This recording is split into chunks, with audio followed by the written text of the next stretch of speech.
తాజా 30 ఆంధ్రప్రదేశ్ విభజనతో hitech city తెలంగాణలో ఉండిపోయింది.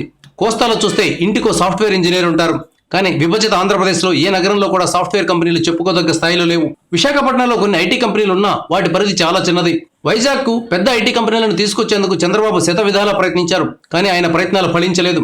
విశాఖలో ఐటీ కంపెనీల పరిస్థితి ఎక్కడ వేసిన గొంగడి అక్కడే అన్నట్లుగా ఉంది. ఇప్పుడు చంద్రబాబు విజయవాడకైనా ఐటీ కంపెనీలను తీసుకొద్దామని ప్రయత్నిస్తున్నారు.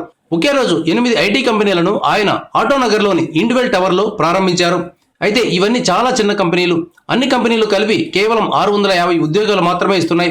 భవిష్యత్తులో ఏమైనా ఈ సంఖ్యను పెంచుతాయేమో తెలియదు. విజయవాడ నుంచి గన్నవరం వెళ్లే దారిలో ఐటీ కంపెనీల కోసం మేధా టవర్ను నిర్మించారు. కానీ దీని పరిస్థితి 1 అడుగు ముందుకు 2 అడుగులు వెనక్కు అన్నట్లుంది. ఈ నేపథ్యంలో ఐటీ కంపెనీలను విజయవాడకు తీసుకురావడం తలకు మించిన భారం అవుతోంది. పెద్ద పెద్ద ఐటీ కంపెనీల దృష్టి బెంగళూరు, హైదరాబాద్ లాంటి మెట్రో సిటీల మీదే ఉంది. చంద్రబాబు హైటెక్ సిటీని కట్టే సమయానికి పెద్ద ఐటీ కంపెనీలు భారీగా ఎక్స్పాండ్ అవుతూ వస్తున్నాయి. అందువల్ల ఆయన మైక్రోసాఫ్ట్ను ఒప్పించి హైదరాబాద్ తీసుకురాగలిగారు.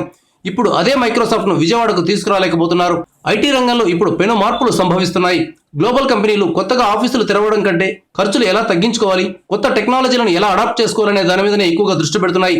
ఈ నేపథ్యంలో విజయవాడను సైబర్ వార్డ్గా మార్చాలన్న చంద్రబాబు సంకల్పం నెరవేరడం చాలా కష్టంతో కూడుకున్న పని. అయినప్పటికీ బాబు పట్టు విడవకుండా చిన్నవో పెద్దవో కొన్ని ఐటీ కంపెనీలనైనా విజయవాడ తీసుకురావడం ఏపీ యువతకు పాజిటివ్ న్యూసే.